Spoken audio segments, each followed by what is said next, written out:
A imprensa russa abriu fogo rasgado das suas baterias contra o Brasil. No seu propósito deliberado de injuriar, ofendeu o presidente da nossa pátria, o Exército Brasileiro e a nossa gloriosa FEB.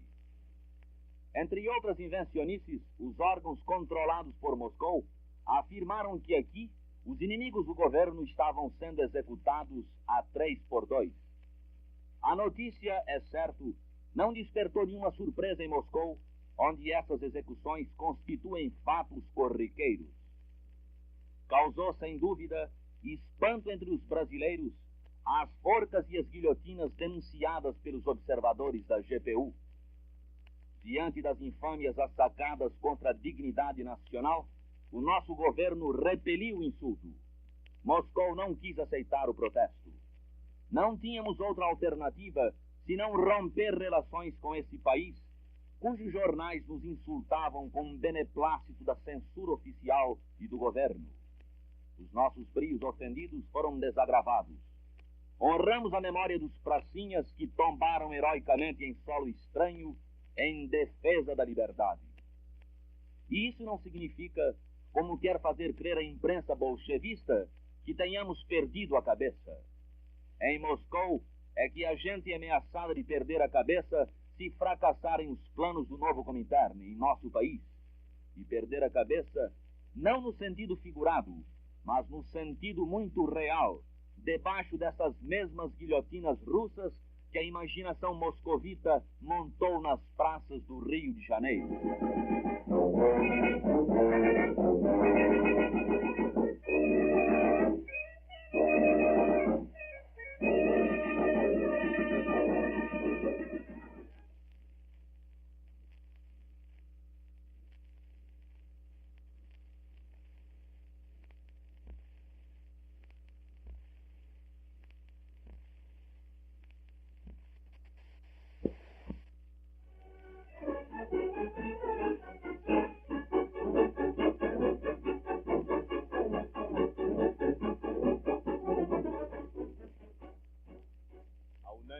Com que os órgãos responsáveis da imprensa brasileira repeliram em tópicos e comentários os insultos soezes dirigidos por órgãos da imprensa soviética ao Brasil, às suas forças armadas e à pessoa do senhor presidente da República, reflete sem sombra de dúvida a opinião de todo o povo brasileiro.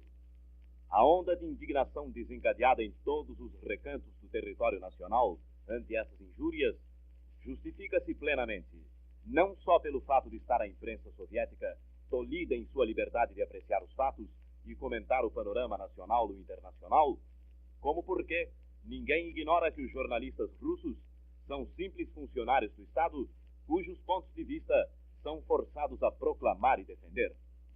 Verifica-se, pois, que os ataques contra o Brasil não representam a opinião isolada deste ou daquele órgão de publicidade ou a convicção errônea de determinado jornalista, mas o ponto de vista oficial do governo soviético. No Brasil, não há a negar, existe um movimento organizado que repulsa o credo vermelho e a sua sombria infiltração no solo desta pátria tradicionalmente livre. Esse movimento parte, porém, do próprio povo e da maioria dos órgãos da imprensa nacional que defendem os postulados da sã democracia em que nascemos e em que pretendemos viver. Nunca o Estado se arrogaria o direito de insultar as instituições oficiais de uma nação com a qual mantém relações diplomáticas e muito menos o de injuriar suas forças armadas ou o chefe de seu governo.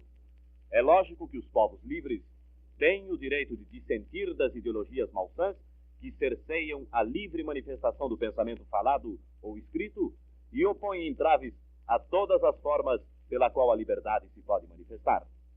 Podemos e devemos evitar que tais princípios negativistas sejam implantados entre nós. Podemos combatê-los mesmo, como temos feito em relação ao comunismo, sem sair, entretanto, do terreno ideológico, salvo quando forçados a organizar nossa própria defesa contra os agentes provocadores da desordem social. Além de injuriar o presidente da República do Brasil, os jornais publicados na capital soviética, com o beneplácito da censura oficial, atribuem à Sua Excelência massacres de camponeses inermes e sua execução sumária em pretensos cadafalsos e procuram diminuir as glórias da Força Expedicionária do Brasil na campanha da Itália, vilipendiando a memória de nossos heróis e denegrindo a reputação de seus dirigentes. Como se vê, a imprensa soviética mente com uma desenvoltura de admirar e, no propósito deliberado de injuriar, inventa fatos jamais ocorridos. Explica-se assim o movimento de repulsa às diatribes russas que se formou na consciência nacional e a atitude de expectativa dos brasileiros, a quem cabe neste momento, mais do que em qualquer outro, o dever indeclinável de defender e salvaguardar por todos os meios o enorme patrimônio de glórias que os nossos maiores nos legaram. Não é possível que os desígnios inconfessáveis de meia dúzia de aventureiros internacionais encontrem a apatia e a indiferença dos brasileiros. As instituições republicanas deste Brasil imenso e livre não ficarão indefesas, certamente, diante dos apodos e desaforos que lhe foram assacados. A imprensa do país, em sua unanimidade, já levantou o seu brado de protesto contra a ofensa. Ao coro dos jornais da nossa pátria, junta-se agora a opinião do povo brasileiro, que é a de solidariedade integral com os seus dirigentes, neste momento em que devemos preservar para gerações vindouras o patrimônio de glória, de progresso e, sobretudo, de liberdade que herdamos dos nossos antepassados e que havemos de cultivar a troco dos mais pesados sacrifícios.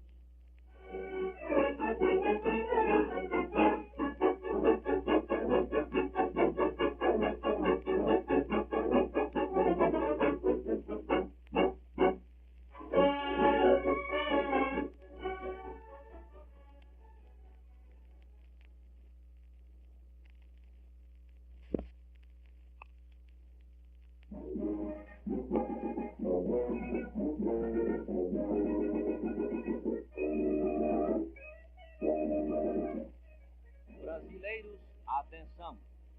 O Serviço de Imprensa do Itamaraty forneceu a seguinte nota relativa ao rompimento das relações diplomáticas do Brasil com a Rússia.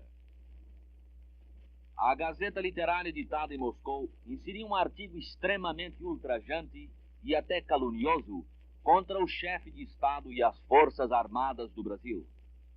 É de notoriedade universal que a imprensa soviética está rigorosamente controlada pelo governo, cuja responsabilidade, assim, se liga virtualmente a tudo quanto se imprime no país. Em consequência, o Ministério das Relações Exteriores determinou ao embaixador brasileiro naquela capital que apresentasse ao Ministério Soviético dos Negócios Estrangeiros uma nota protestando contra o agravo e exigindo satisfações, com a declaração de que estas eram indeclináveis para que pudessem continuar relações diplomáticas, pelo menos correntes, entre os dois governos. Essa nota foi devolvida sem resposta, sob o falso pretexto de estar redigida em termos inamistosos. Diante destes fatos, o governo brasileiro decidiu interromper as relações com a União Soviética. A nota de ruptura enviada pelo Itamaraty à Embaixada Brasileira em Moscou foi apresentada ontem, às 19h15, com o seguinte teor: as relações diplomáticas do Brasil com a Rússia remontam ao ano de 1830, quando, primeiros entre os sul-americanos, estabelecemos uma legação em São Petersburgo. Essas relações permaneceram corretas e amistosas até quando se interromperam pela Revolução e pelas vicissitudes da consolidação do novo regime implantado na Rússia. No término da última grande guerra que uniu nossas bandeiras no mesmo campo, quisemos reatá-las em homenagem ao heroísmo com que o povo russo combatera, bem como para a obra de cooperação que desafiava o esforço comum das nações vitoriosas no estabelecimento da paz e na reconstrução dos países devastados. Entre países tão distantes um do outro e sem apreciáveis relações econômicas, como são o Brasil e a Rússia, essa colaboração teria por teatro principalmente as Nações Unidas. Com esse propósito, criamos uma embaixada em Moscou e acolhemos na capital do Brasil uma embaixada soviética, ambas instaladas no correr de 1946. Tivemos logo a decepção de não encontrar reciprocidade no tratamento dispensado a essas missões. Enquanto no Rio de Janeiro, o embaixador soviético e seus colaboradores recebiam a cortesia, as seguranças e as facilidades que se dispensam tradicionalmente aos representantes dos países amigos, o embaixador brasileiro em Moscou e seus auxiliares sofriam toda sorte de restrições, algumas extremamente vexatórias. O governo brasileiro conformou-se com tão desigual tratamento por não ser discriminatório ou de exceção, achando-se em idênticas condições a generalidade dos diplomatas acreditados na capital soviética. Ademais, abrigávamos a esperança de que esse estado de coisas fosse transitório e que, restabelecida pacientemente a confiança e o mútuo entendimento entre o governo soviético e o dos Estados democráticos, se consentisse em Moscou aos nossos representantes a liberdade de movimentos, sem a qual nem as suas funções se desempenham cabalmente, nem a própria vida cotidiana é suportável. Esta longanimidade e compreensão foram, porém, mal recompensadas. A imprensa soviética, tão estreitamente controlada pelo governo, ultimamente nos atacou rudemente e sem qualquer motivo. É assim que há poucos dias, a despeito de votos sucessivos dados pela delegação brasileira a um membro soviético das Nações Unidas em renhida eleição para membro do Conselho de Segurança, o primeiro delegado do Brasil, Dr. Oswaldo Aranha, exercendo a presidência da Assembleia, foi grosseiramente atacado pela imprensa moscovita e acoimado injuriosamente de estar a soldo do governo norte-americano.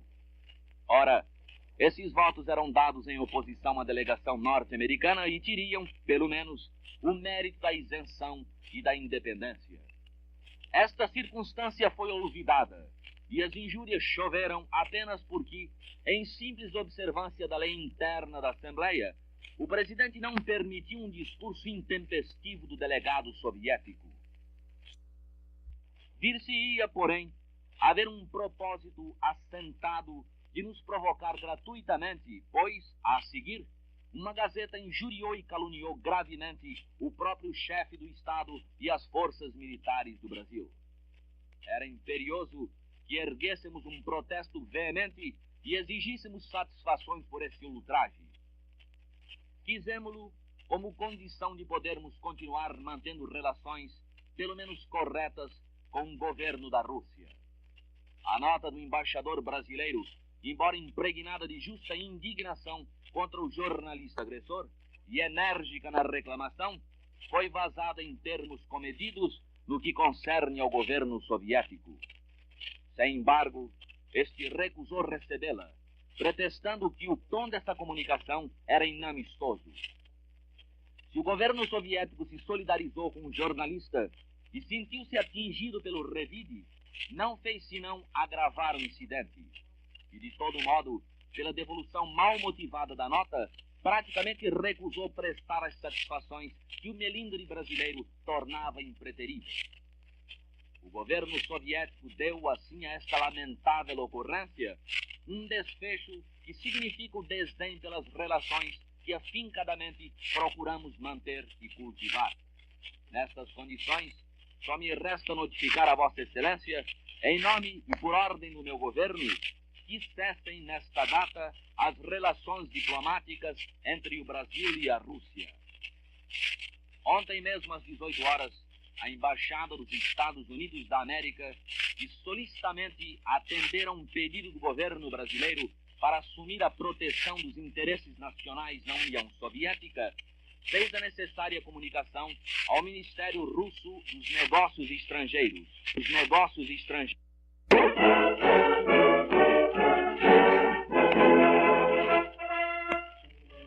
No noticiário da imprensa soviética contra o nosso governo, nossas forças armadas e o nosso povo, falou-se em fuzilamento e cadafalso com que o presidente Dutra estaria oprimindo o seu povo.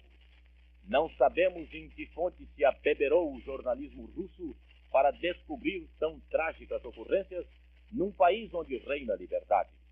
influenciados talvez pelo ambiente soviético, é que os comentaristas da imprensa russa descobriram para as nossas oposições políticas o tratamento violento que o bolchevismo costuma dispensar aos seus adversários. Ninguém ignora que, ao perder as boas graças do regime soviético, o cidadão perde também a vida. O comunismo estabeleceu na Rússia e nos seus países satélites um sistema de compreensão sem similar na história das tiranias políticas que infelicitaram até hoje a humanidade. No Brasil, graças a Deus, é muito diferente.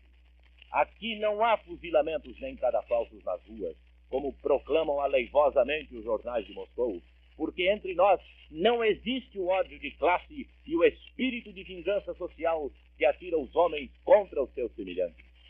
Por não querer chegar a esses extremos de fanatismo, nem servir aos desígnios de dominação de um povo que mostra tanto desprezo para com os brasileiros, é que o governo de nossa pátria acaba de romper em boa hora as relações do Brasil com a União Soviética. Não é nossa responsabilidade do gesto. O Brasil não poderia deixar de desafrontar os seus brios feridos pela descortesia e pela injúria de um povo estranho a quem nada devemos, tanto no plano material como no espiritual. E se devemos alguma coisa a esse povo, só poderão ser as lágrimas, o sangue, o luto dos acontecimentos de 27 de novembro de 1935.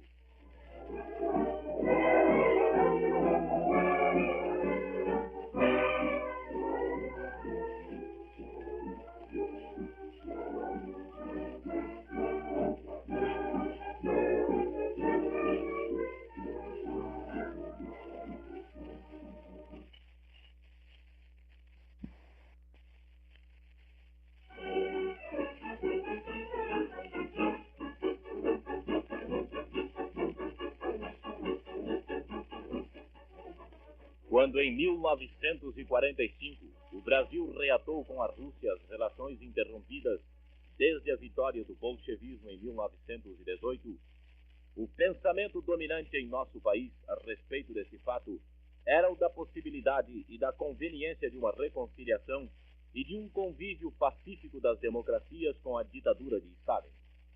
Não faltaram espíritos lúcidos e profundos para demonstrar a inviabilidade dessa núpcia, a que a luta contra o inimigo comum de então, o fascismo, emprestava uma aparência de concordância e simpatia, mas que não passava na realidade de um engano ledo e cego que a fortuna não deixou durar muito. Nada com efeito requeria reaproximação. Nenhum interesse econômico, nenhuma possibilidade de intercâmbio material e espiritual. No que tange à Rússia, nada nos une, tudo nos separa. Não nos une qualquer vínculo de comércio de exportação ou importação. Não nos une qualquer proximidade religiosa, política, linguística, racial ou temperamental. Tudo nos separa desde a geografia ao idioma. Não há, talvez, em todo este país, 10 brasileiros que conheçam a língua russa. Não há, porventura, 100 brasileiros que tenham visitado o paraíso do socialismo. A representação diplomática do Brasil tem vivido até hoje em Moscou como num campo de concentração. Não pôde sequer alugar acomodações condignas. No Brasil, permitimos que a representação soviética se instalasse com o máximo conforto. O velho Surit pôde livremente abordar os meios artísticos nacionais para satisfazer a sua curiosidade e paixão pela pintura. Mas não houve meios nem modos de fazê-lo receber a nossa imprensa. Não formulou jamais uma só declaração no tocante aos intuitos e propósitos de sua missão em nossa pátria. A única vez que falou foi para ofender-nos com brutalidade em nossa casa. Apesar de ser um diplomata ancien regime, malgrado tratar-se de um embaixador de carreira que brilhara inclusive em Paris, Surit guardou no Rio uma reserva fechada, intransponível e impenetrável. Os seus auxiliares rezaram pela mesma cartilha do silêncio, silêncio agressivo, levando entre nós vida conventual, se não misteriosa. Num povo de contato facílimo, acessível à privança de toda a gente, despido de preconceitos para com o estrangeiro, os funcionários russos continuaram a julgar que isto aqui é a catacumba bolchevista, onde o freguês não pode sorrir nem conversar, e tem medo de as paredes ouvirem o que ele pensa na região mais recôndita do seu ser. As coisas poderiam ir mancando nesse pé melancólico se os russos não viessem ferir aquilo que o brasileiro não pode abdicar nem que queira: o amor da justiça. Não nos façam injustiças, tudo menos a iniquidade. O brasileiro é igual. Nazismo nunca achou guarida entre nós por causa das pretensões arianas, da mania da superioridade racial. Os russos entraram no mesmo caminho escuro da arrogância e da soberba dos alemães. Brasileiro não topa isso. Se tivessem recebido a nossa reclamação contra os insultos da imprensa soviética e recambiado uma palavra qualquer, mesmo fria, mas cortês, ninguém por aqui se abestinhava. Mas o negócio de devolver a carta fechada, chamando-nos de escravos e de analfabetos, enxotando-nos como a cães desprezíveis, confundindo a nossa cordialidade com subalternidade, interpretando a nossa bonomia como covardia, teve a represália merecida. Jamais, russos, conhecieis as reservas de altivez, nem as economias de rebeldia e dignidade deste povo que mofais e insultais. Eis porque aquele sentimento de simpatia e admiração de 1945 se acha transmudado em animadversão e repugnância em 1947. É bom que quanto antes os orgulhosos bolchevistas da representação acreditada ou desacreditada no Rio de Janeiro desocupem o beco, em cuja entrada já cachoa a maré montante da indignação brasileira. Barra afora o mais cedo possível, e que levem a lição dos livros santos ao abandonarem estas terras cristãs. Os que se exaltam serão abatidos. Nossa geração não precisa de recorrer aos exemplos da história para saber em que acabam as empátias dos orgulhosos deste mundo e de que pés de barro é feita a soberba dos ídolos humanos, de barbas como Nabucodonosor ou de bigode como o Czar Vermelho. Ainda está nos nossos ouvidos e nos nossos olhos o fragor do desabamento de Hitler e Mussolini. Rirá melhor quem rir por último.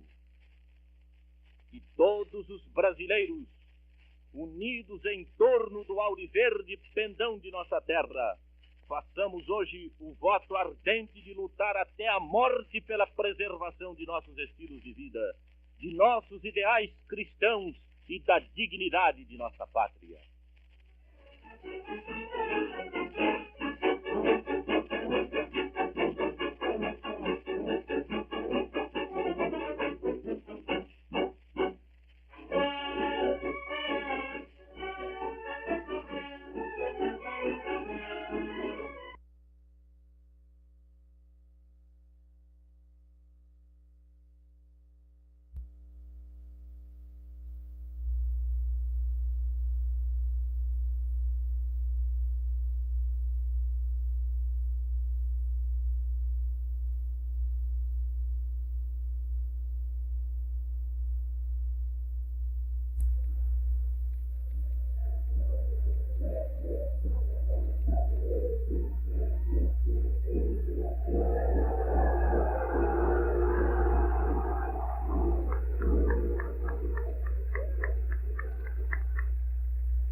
A Agência Nacional do Ministério da Justiça, comandando uma cadeia de emissoras da capital da República, passa a transmitir neste momento diretamente da sacada principal do Salão Amarelo do Palácio do Catete, sede do Governo da República, em torno do qual se aglomera neste momento grande massa popular, entusiástica, representativa de todas as classes trabalhistas e de toda a nação, que aqui vem trazer ao senhor chefe da nação a sua manifestação irrestrita e entusiástica de apoio e solidariedade pelo rompimento de relações com o governo soviético.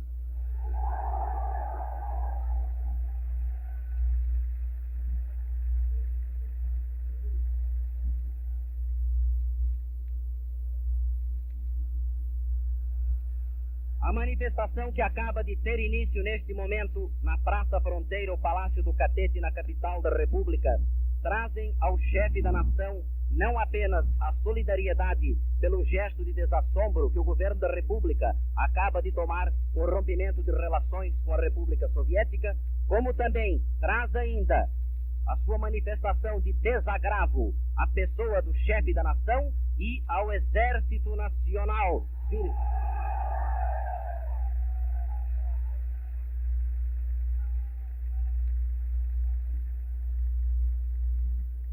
Insultado e vilipendiado pelos órgãos da imprensa oficial de Moscou.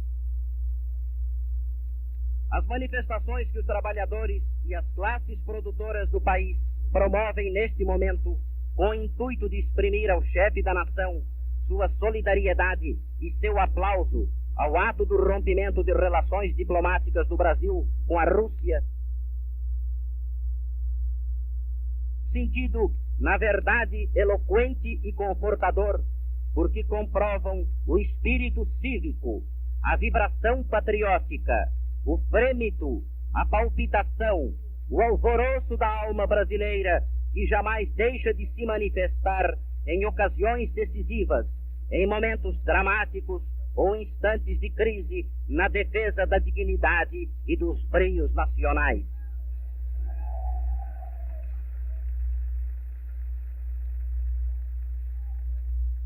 O gesto do senhor presidente da República, gesto digno e altivo, gesto que o colocou à altura das circunstâncias criadas e do momento histórico que vivemos, já receberam os aplausos dos partidos políticos através dos seus mais ilustres representantes na Câmara dos Deputados e no Senado Federal, que constituem um dos três poderes da nação.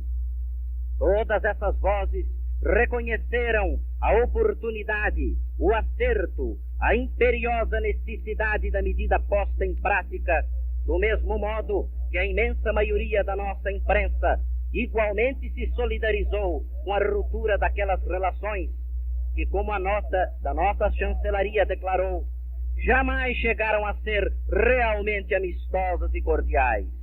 Tantos e tantos os óbices e os constrangimentos surgidos em Moscou para os nossos diplomatas. O próprio povo carioca já dera sinais de seu aplauso à medida tomada, embora de forma descoordenada e episódica. Entretanto, essa solidariedade popular ganha relevo especial com a passeata cívica em que tomam parte milhares e milhares de cidadãos, integrando numerosos sindicatos e associações de classe, a fim de testemunhar ao senhor general Eurico Gaspar Dutra, de viva voz, que estão com o Brasil, integrados na causa do Brasil, para servir ao Brasil com o máximo empenho e o mais intenso ardor patriótico.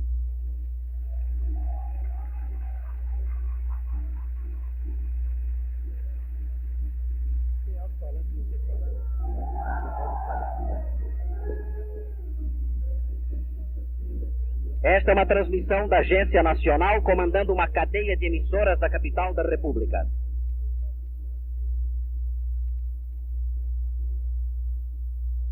Logo após a chegada das delegações e toda a massa popular que as acompanha e que neste momento já está chegando diante do Palácio do Catete, o senhor ministro Morvan de Figueiredo, titular do Trabalho, descerá a Praça Fronteira ao Palácio do Catete, a fim de conduzir os seus chefes, presidentes de sindicatos e associações de classe, à presença do chefe da nação no Salão Amarelo, de cuja sacada falarão o senhor João Batista de Almeida, presidente da Federação Nacional dos Trabalhadores Marítimos, saudando o general Eurico Gaspar Dutra, que em seguida responderá ao povo brasileiro. Ouvimos neste momento a banda da Polícia Militar.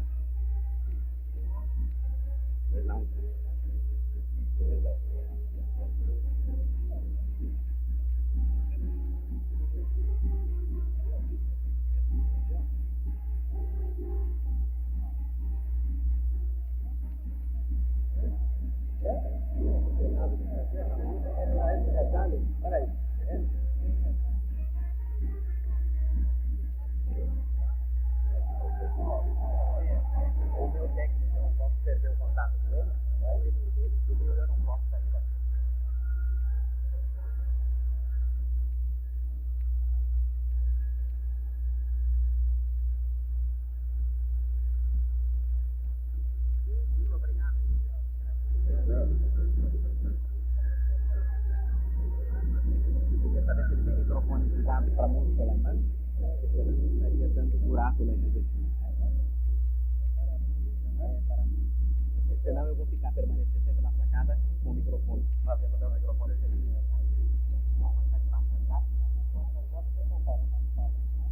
eu vou dar esse microfone para música, eu fico lá no nada.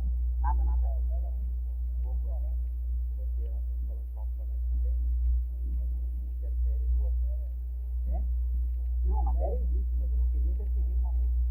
Então eu prossigo.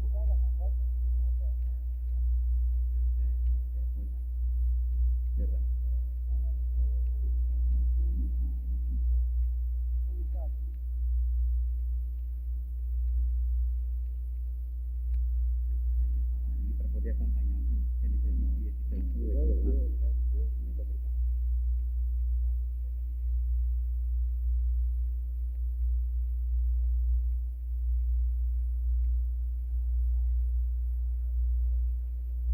A unanimidade com que os órgãos responsáveis da imprensa brasileira repeliram, em tópicos e comentários, os insultos soezes dirigidos por órgãos da imprensa soviética ao Brasil, às suas forças armadas e à pessoa do senhor presidente da República, reflete, sem sombra de dúvida, a opinião de todo o povo brasileiro.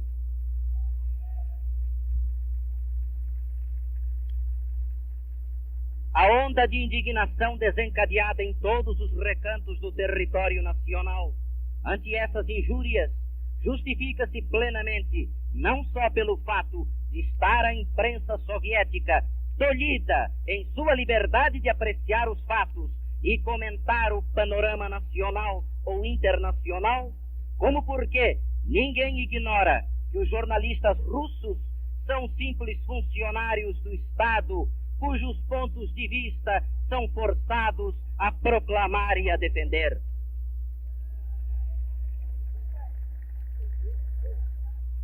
Verifica-se, pois, que os ataques contra o Brasil não representam a opinião isolada deste ou daquele órgão de publicidade ou a convicção errônea de determinado jornalista, mas o ponto de vista oficial do governo soviético.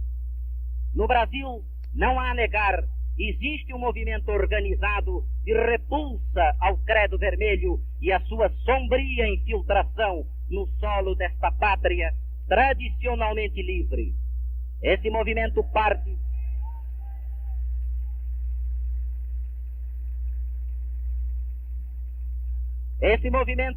porém, do próprio povo e da maioria dos órgãos da imprensa nacional que defendem os postulados da sã democracia em que nascemos e em que pretendemos viver. Nunca o Estado se arrogaria o direito de insultar as instituições oficiais de uma nação com a qual mantém relações diplomáticas, e muito menos de injuriar as suas forças armadas ou o chefe do seu governo. É lógico que os povos livres têm o direito de dissentir das ideologias malsãs que cerceiam a livre manifestação do pensamento falado ou escrito e opõem entraves a todas as formas pela qual a liberdade se pode manifestar. Podemos e devemos evitar que tais princípios negativistas sejam implantados entre nós. Podemos combatê-los mesmo como temos feito em relação ao comunismo, sem sair, entretanto, do terreno ideológico, salvo quando forçados a organizar a nossa própria defesa contra os agentes provocadores da desordem social.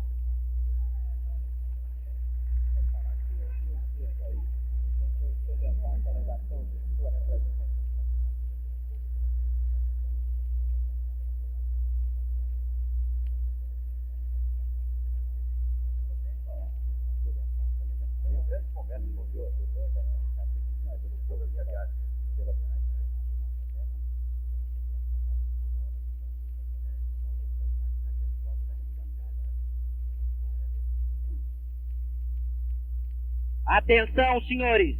Mais uma nota melancólica que acaba de chegar de Moscou.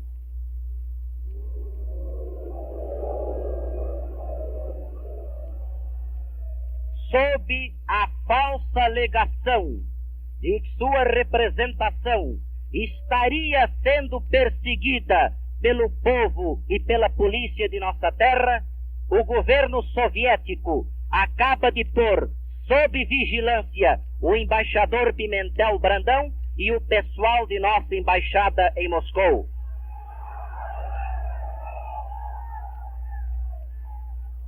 Estes são, senhores, os métodos usuais do governo bolchevista.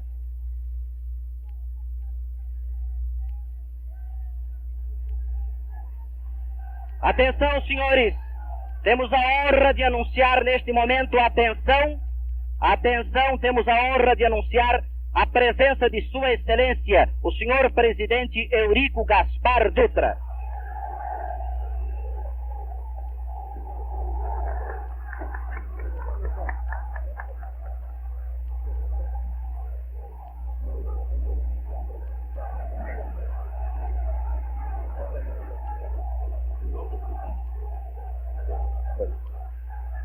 Atenção!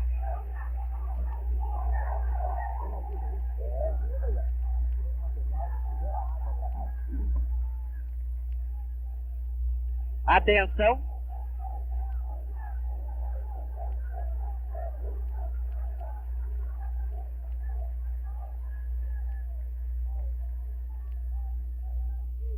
Atenção!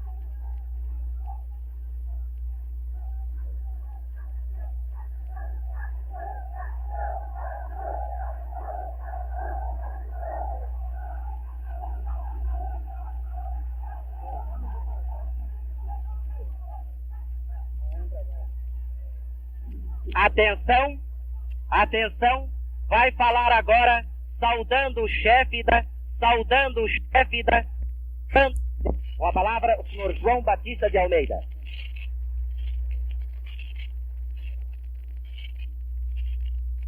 Antes, porém, de entregarmos o microfone ao senhor João Batista de Almeida, pedimos a toda a massa aqui presente um viva e um bravo entusiástico aos marítimos mortos pela causa da democracia em nossos torpedeamentos, nos mares torpedeados e atacados pelas forças do mal quando nós a combatíamos. Um bravo e um viva aos marítimos brasileiros.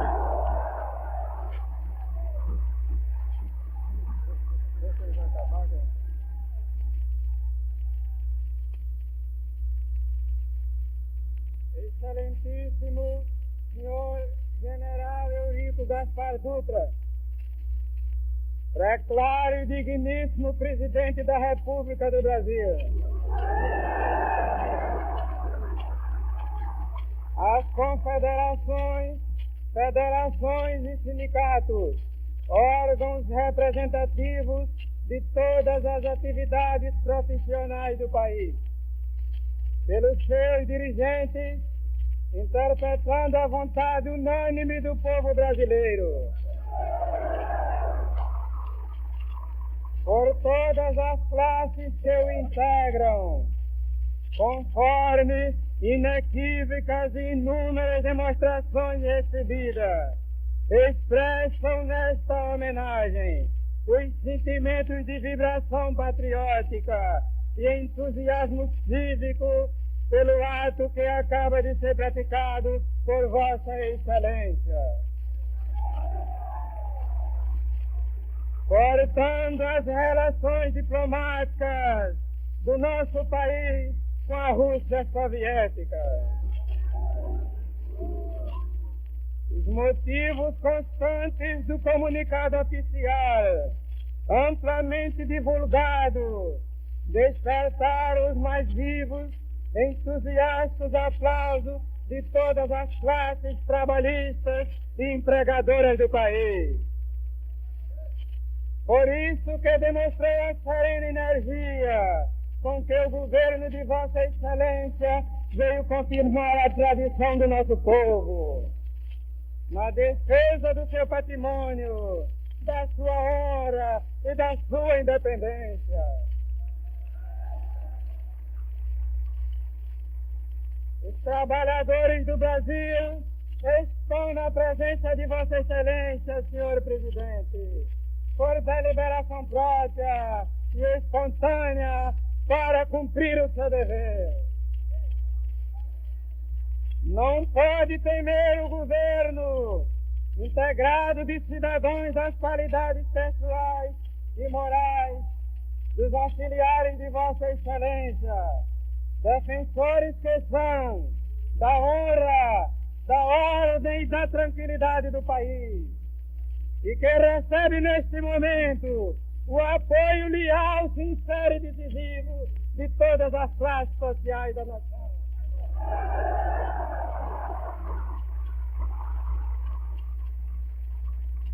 Uma condição, porém, se impõe para que o Brasil decididamente caminhe para a sua grandeza, unidade e perfeição, a de uma campanha sistemática, permanente e decisiva contra os que, em quaisquer postos, se encontrem sabotando a obra do governo.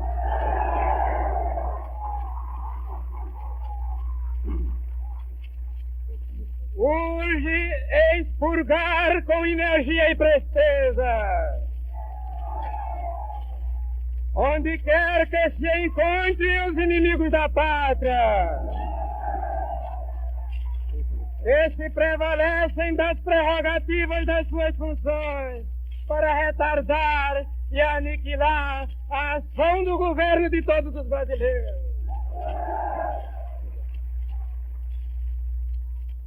A obra maior neste momento é, sem dúvida, a do afastamento imediato, sem contemporizações, sem atender quaisquer interesses dos inimigos do Brasil.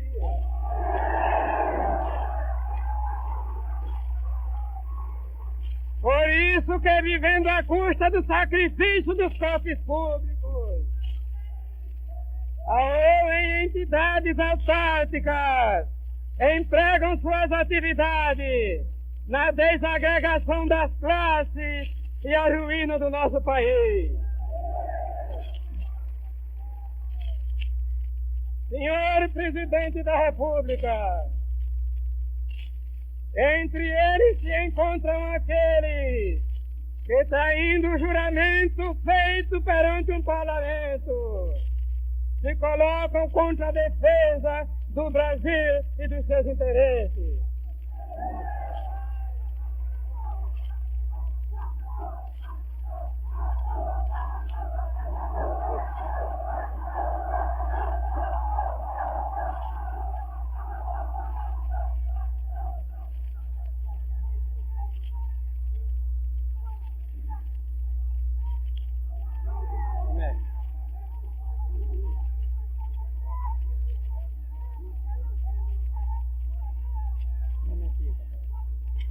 Não podem e não devem continuar como representantes do povo. Por quê?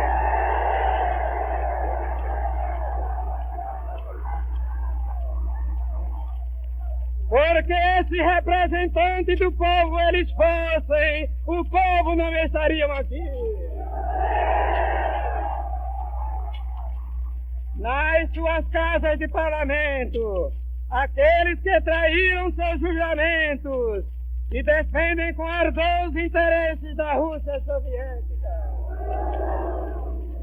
Muito embora escravizando a terra onde nasceram, a terra dos nossos filhos,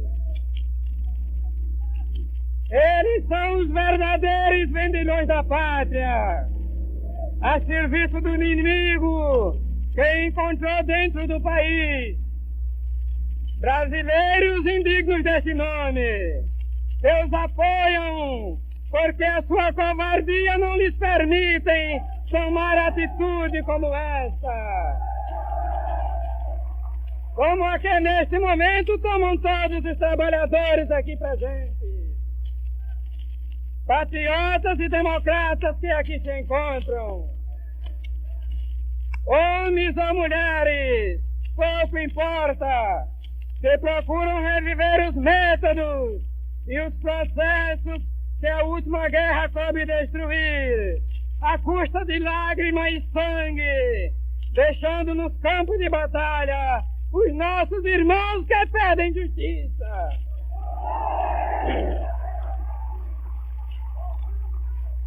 Querem agora impor a doutrina e a prática dos princípios comunistas para escravizar o nosso povo aos seus ideais de corrupção e vingança. Não podem e não devem continuar de posse de uma função para atingir os seus objetivos.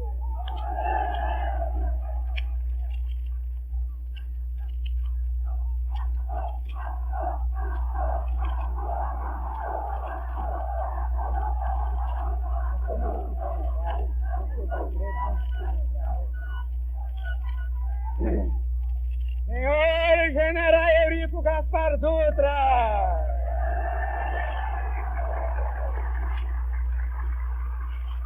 símbolo e honra do Exército de Caxias, as classes trabalhistas confiam na coragem e no patriotismo de Vossa Excelência, hipotecando em praça pública o juramento indestrutível de sua palavra para consagrar o dia de hoje como do lançamento de um marco que eternizará a história do Brasil como o dia da nossa libertação do credo comunista.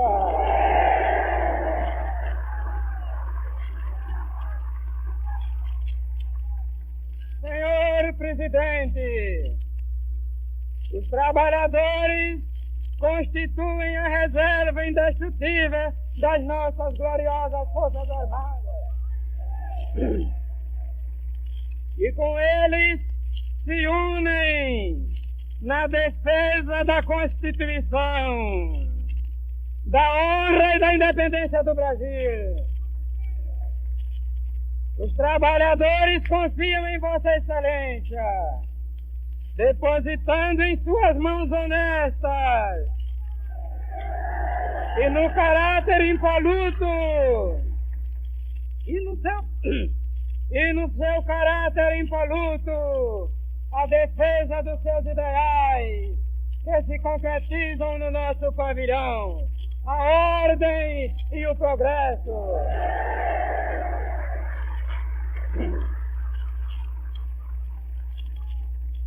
Unidos destruiremos os nossos inimigos, entre os quais se encontram, infelizmente para nós, alguns brasileiros indignos desse nome,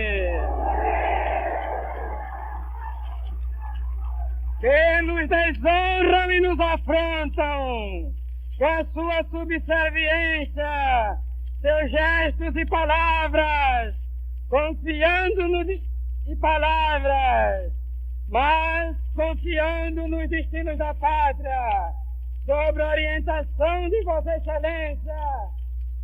Unidos, Senhor Presidente, nós venceremos.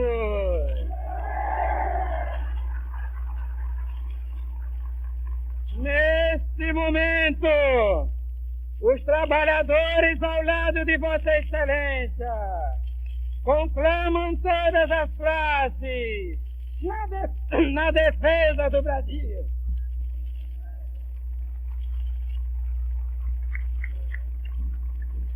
Na defesa deste Brasil, senhor presidente, que desde o berço ensinado pelas nossas mães, desde a escola ensinado pelos nossos queridos mestres, aprendemos a honrar e a querer, olhando o símbolo sagrado da nossa pátria, que não trocamos por nenhuma bandeira.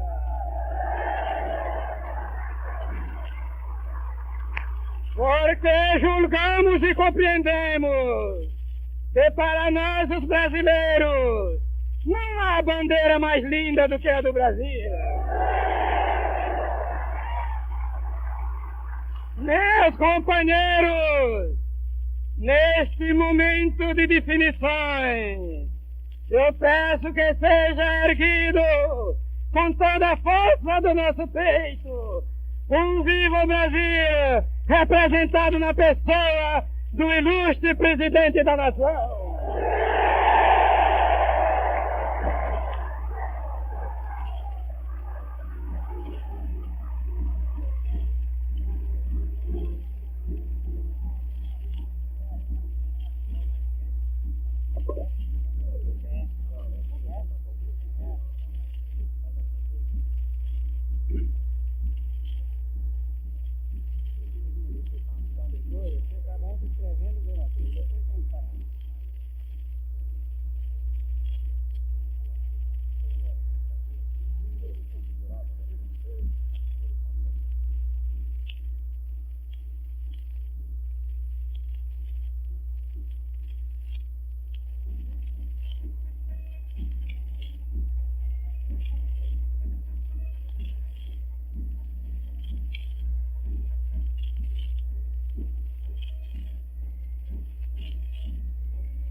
Presidente da República, em uma coincidência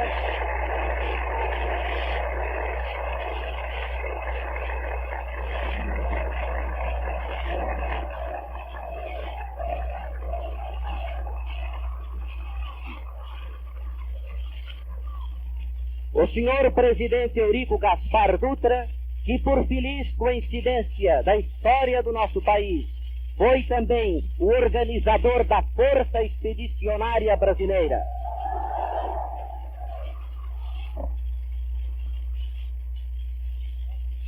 Atenção, brasileiros, vai falar o chefe da nação.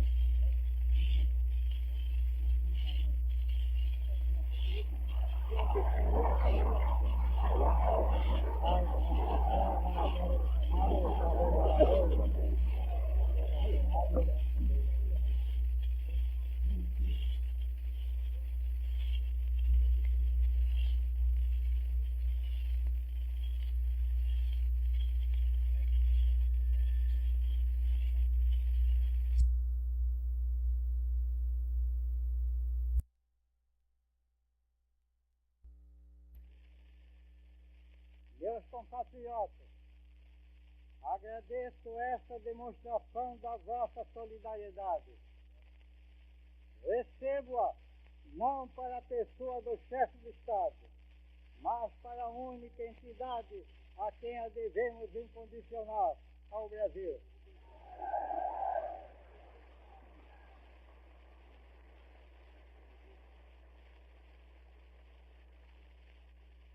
Anima-vos ao mesmo espírito que afastou o nosso povo quando os nossos navios eram torpedeados. Então, as nossas forças armadas enfrentaram a tarefa de organizar a nossa mocidade para lutar nos campos da Europa e no Atlântico Sul. Ali e aqui, vingamos o ultraje à nossa bandeira. Ali e aqui, lutamos pela libertação dos povos oprimidos. Hoje, um dos governos, ao lado do qual participamos da guerra, esquecendo o sangue generoso vertido por homens do nosso povo, injuria aqueles que concorreram, na medida das suas forças, dando a prova verdadeira da devoção para a vitória comum.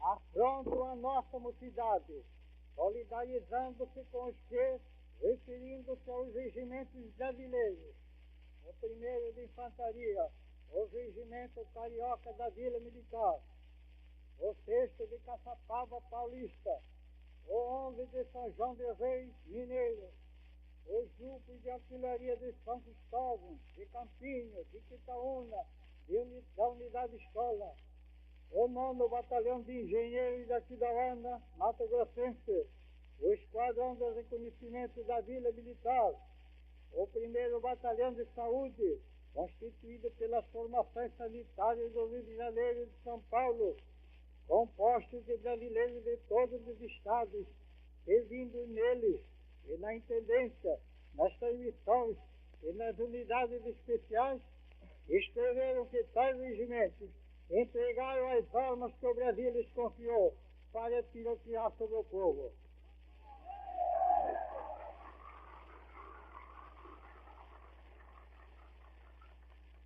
Desdenho da contribuição militar e econômica do Brasil, olvidados do nosso concurso na produção de matérias-primas e no seu transporte pela Marinha Mercante Brasileira, cujos mortos caíram como soldados da linha de frente.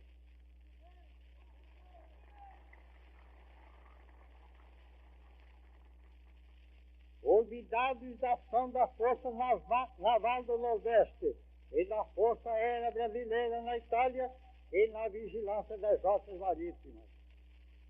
Olvidados do Corredor da Vitória, pelo qual passaram os elementos de destruição dos que pretendiam escravizar o mundo.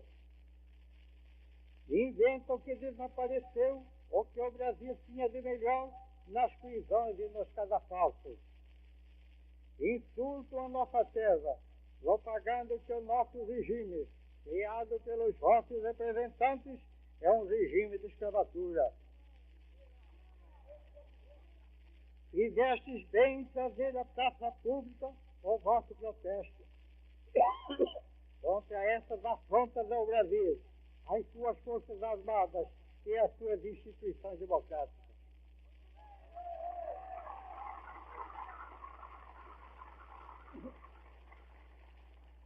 E o governo, com o apoio da imprensa brasileira, traduziu os vossos sentimentos e executou a vossa vontade.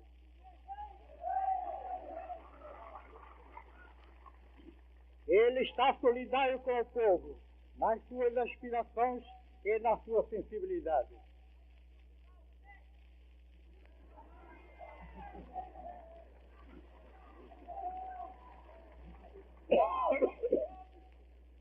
Neste nosso país, onde se cultiva a tolerância e a bondade, não há fuzilamentos, nem cadafalso das ruas.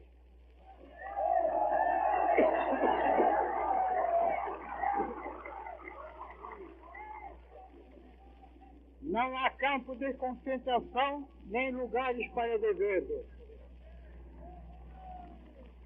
Não há trabalho escravo, nem o pensamento está encarcerado.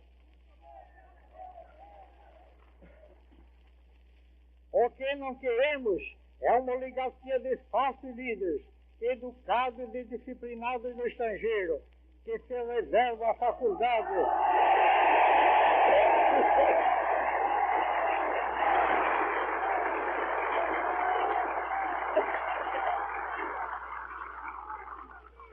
O que não queremos é uma oligarquia de falsos líderes, educados e disciplinados no estrangeiro, que se reserva a faculdade de decidir pelo povo os destinos do povo.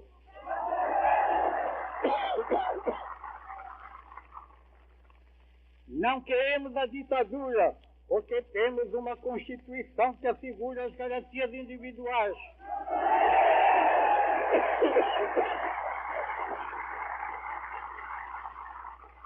E permite a defesa contra a pregação e ação antidemocrática, que o objetivo é o domínio ilimitado de um partido único, seja ele qual for.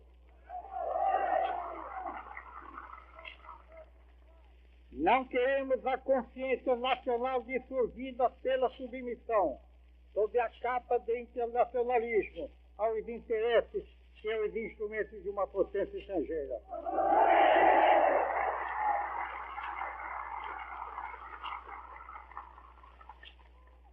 Não queremos a violência como regra de conduta, e sim um império da lei, para a proteção dos interesses do Brasil e de mais ninguém.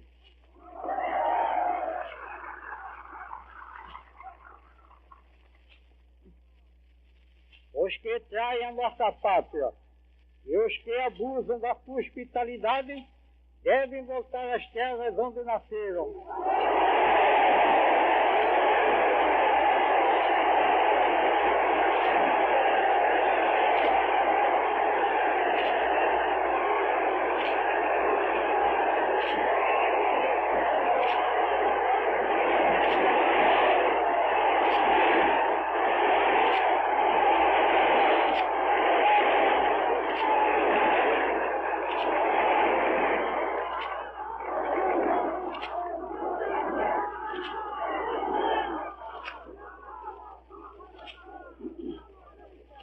Os que traem a nossa pátria e os que abusam da sua hospitalidade devem voltar às terras onde nasceram.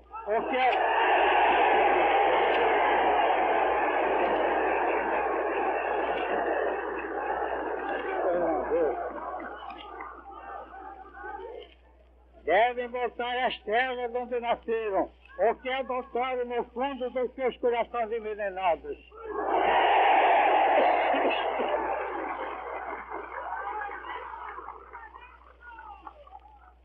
Aqui não contarão com a vossa cumplicidade de povo livre, nem com a cumplicidade dos representantes e governantes eleitos com o vosso voto.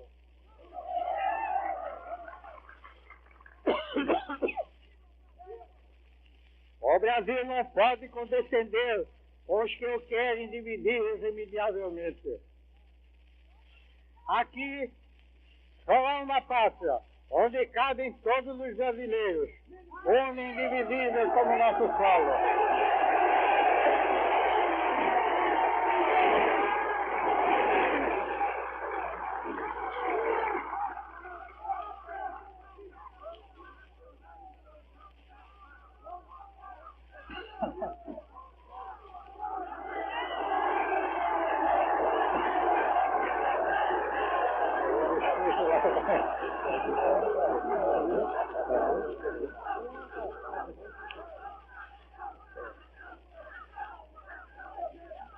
Aqui só há uma pátria, onde cabem todos os brasileiros, um indivisível como nosso solo. Vieste dos portos e dos navios, dos estaleiros e das oficinas, dos escritórios e das fábricas, das escolas e das repartições, dos morros e das praias, das cidades e dos subúrbios, para afirmar a vossa nunca desmedida fidelidade ao Brasil.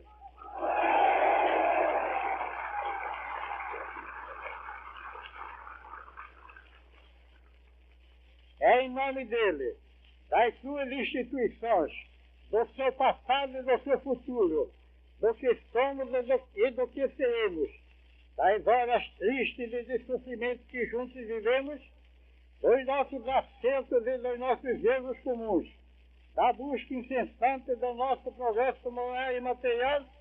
É em nome da pátria que eu recebo e agradeço a vossa palavra de fé nos seus destinos.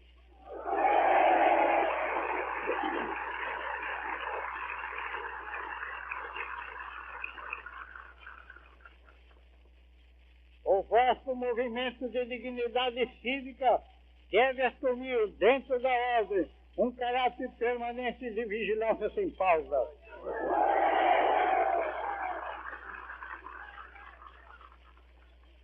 O Brasil dos nossos pais e dos nossos filhos, conta convosco.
Eles estão vendo que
Encerrado o discurso do senhor presidente da República,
E ao som do hino nacional brasileiro, encerrado este comício de desagravo à pessoa do chefe da nação e das instituições democráticas nacionais, os trabalhadores brasileiros, disciplinados e ordeiros, regressam neste momento aos seus lares.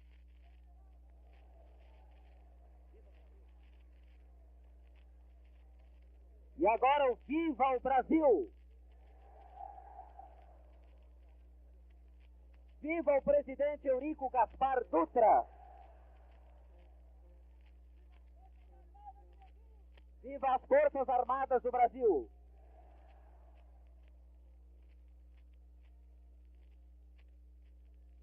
E aqui, senhores, a Agência Nacional do Ministério da Justiça dá por encerrada a transmissão deste comício de desagravo ao chefe da nação e às instituições democráticas do país, que contou com a colaboração de emissoras nacionais que transmitiram em rede o nosso órgão. Agradecemos a todos a atenção e a todos boa tarde. Está encerrada esta transmissão da Agência Nacional que comandou uma cadeia de emissoras brasileiras.